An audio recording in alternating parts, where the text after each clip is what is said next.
for example, Dr. Durgadas Basu, much before Austin, a great constitutional lawyer and a great judge. We have all but forgotten, but we're all children of Basu who teach Constitution today and who learn Constitution today. He was preceded by, and he wrote many books which compared with Chancellor Kant and Tory, and those you wrote about American and British Constitution. Anyway, Basu said that it is wrong to read the Constitution of India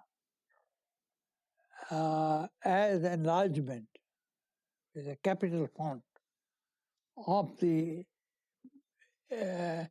government of India in 1935. And he had reasons for saying that. Some others say Constitution is a social revolution.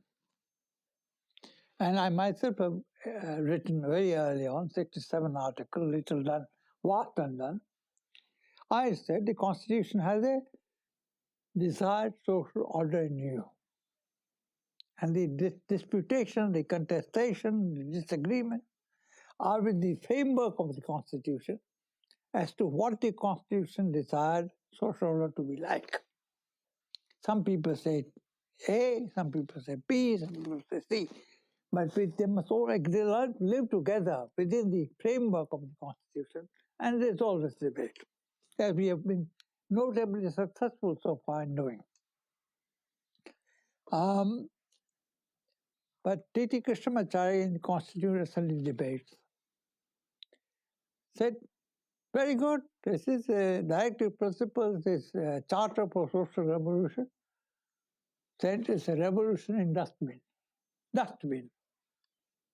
He had a very dim view of directive principle, how far they will influence the government.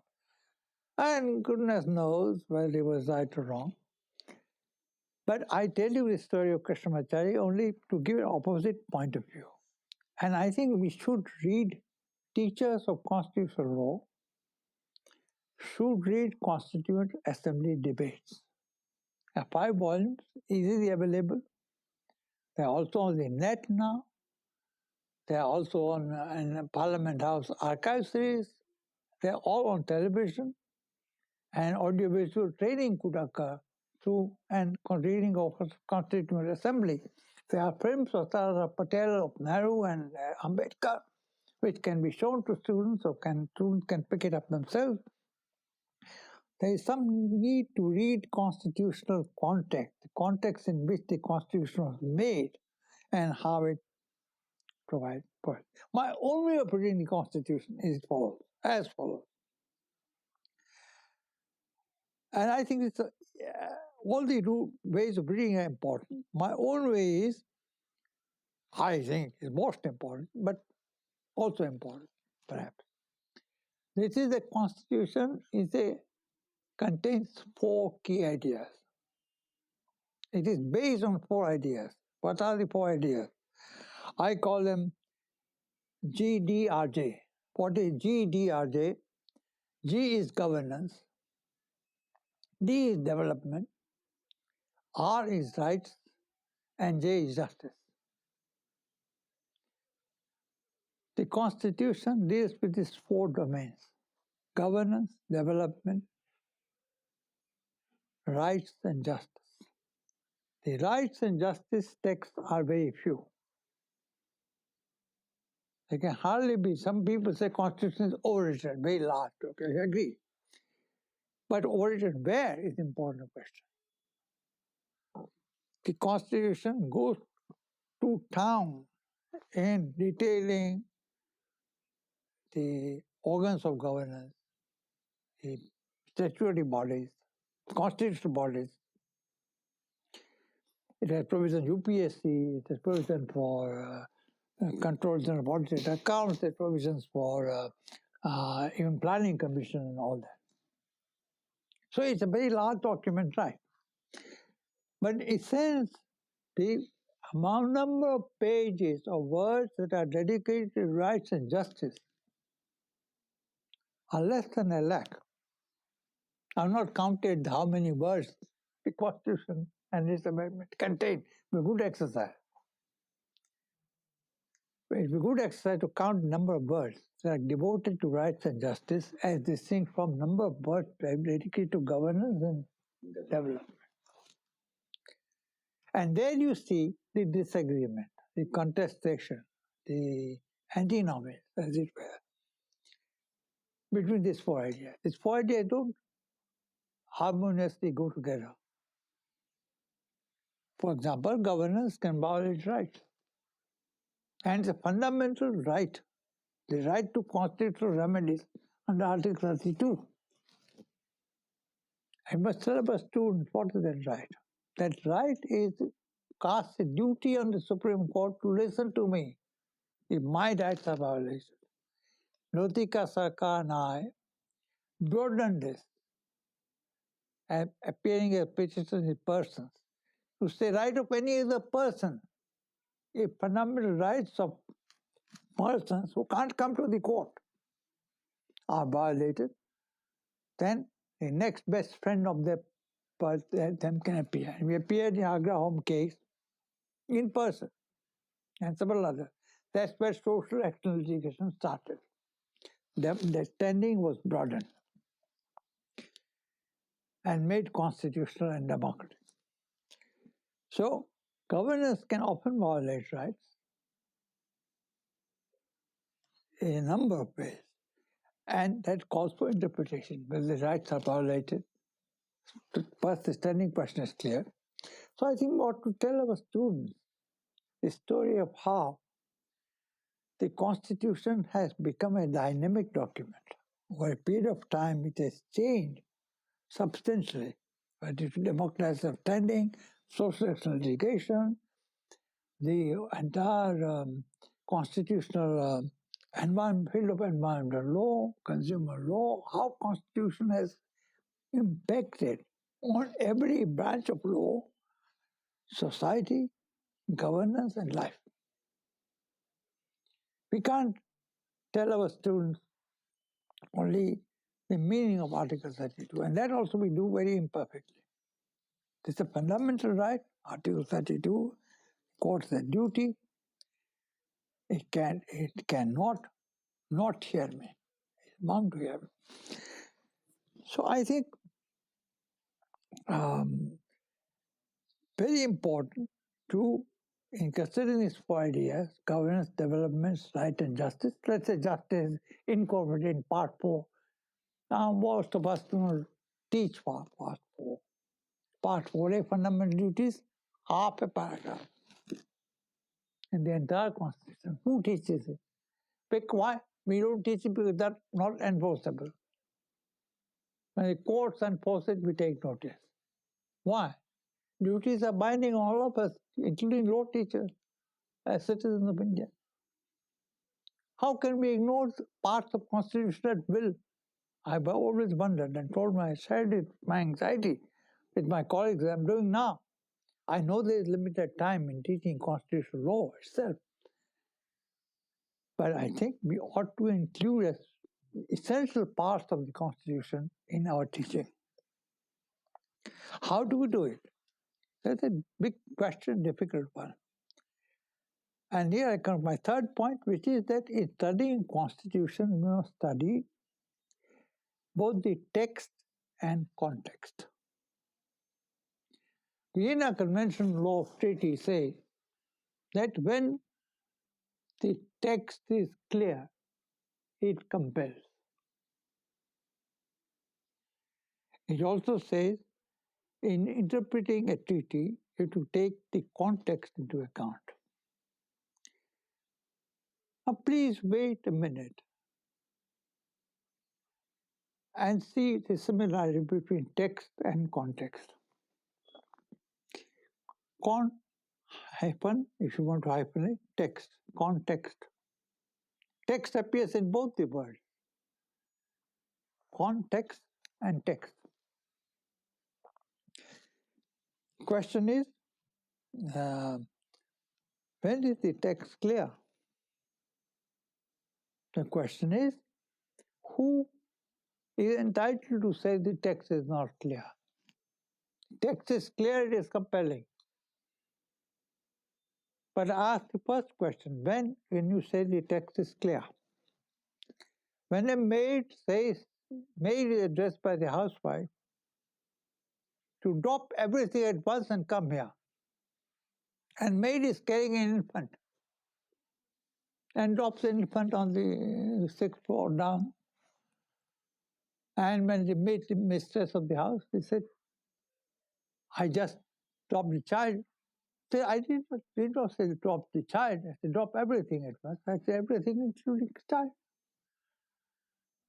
So obviously, context determines what is said and what is unsaid. What is clear, what is not clear. At one time it was clear. Till now that Johar appeared or Naz appeared, one time it was clear that unnatural acts between sexes are forbidden.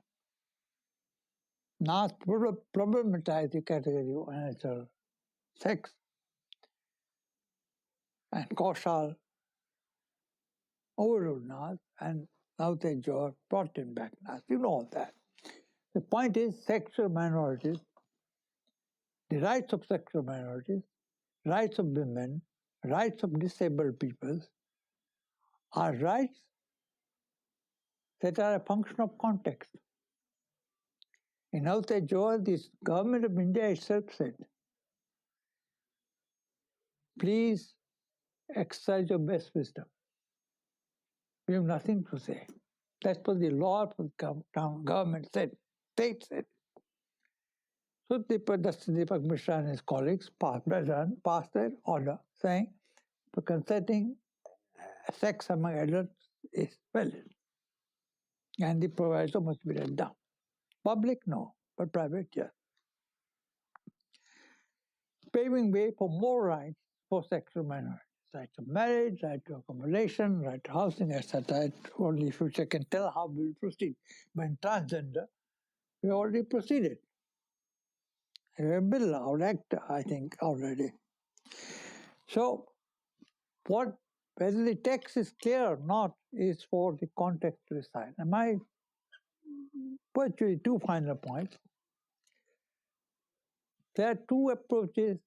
What makes the interpretation a just interpretation? It's a very important question. Assume text is to be interpreted. That no text is clear. Let's assume the worst. Every text can be contested. Now, since the days of Romans, where there no talk about constitutional law as such, in modern sense, but two maxims of doing justice. And I say in Latin, fiat salus populi, suprema lex. Suprema lex, law is supreme. Salus populi, the welfare of the people. Welfare of the people is the law, supreme law. That's what Dharma says, Raja Dharma. That's what all ethics says, welfare of the people. That's what dietary principles say, welfare of the people, and the supreme law. Then there's another maxim which says, fiat justitia, ruum calet. What does it mean? It's simple English, it says, let the heavens fall, but justice be done. Our Supreme Court has moved in that direction. Sometimes in the direction of salus populi, and sometimes in the direction of fiat justitia. And therefore, I think it is very important that law teachers not merely read the Constitution. And reading is an art and science. Reading law is an art and science. Reading constitutional law requires infinite patience. Reading slowly. I was in a plane with Ram Jethmalani who read articles. She said, don't talk with me, I have a case tomorrow, and I go fly to Bombay. And he read Article 368 all the time till we landed at Bombay. I said, Param, what have you been doing? He's usually very gregarious. And he said, now I found the key. What is the key? Article 368 in its terminal passage says, blah, blah, blah, that's done, states are consulted, this, etc., etc. It says that the Constitution shall stand amended. And he asked the question, what's the meaning of the word, the Constitution? Something to survive the amendment. He was able to argue with Sarva and others, Parkava and others. He was able to argue before the Supreme Court in Keshwanda Bharti that Parliament does not have power to repeal the Constitution. It can change it, but it cannot repeal it. Only people have the sovereign power. Because when Parliament acts not 368, it is exercising a constitutional power, and constitutional power says the Constitution says to amend it. So something should stand which is amended. This is the point of slow reading. I'm giving you this anecdote not only to praise Ramjet Pal, whom I do praise, and other lawyers, but what's called in Hindi, barik reading, threadbare reading, reading again and again to get the meaning out of it. Therefore, it's very important to read constitutional law, if that's your interest, slowly. Rather than to say in this case, that case, that case, the court decided to grasp the principles behind the law and how the principles are further developed by the court. This is extremely important. And therefore, I wish you, above all, I wish you lots of joy in learning and teaching Constitution. Remember what Justice Bedi said long time ago in Keshwanda Bharti. The Constitution of India is not there, for he said, for lawyers quibbling before us, lawyers with long purses quibbling before us, but for the people of India. Remember what Chief Justice Deepak Mishra said. He said in Lieutenant Governor of Delhi case, he said, people must have a reverence for the Constitution. You must study Constitution reverently. That doesn't mean not. You should shun all criticism. But the criticism must be socially responsible, must be directed, in his words, in Manoj Kumar case, it's directed as constitutional renaissance. That's what I hope you will all want to do, put shoulder to shoulder in doing, teaching, learning constitutional law. Thank you.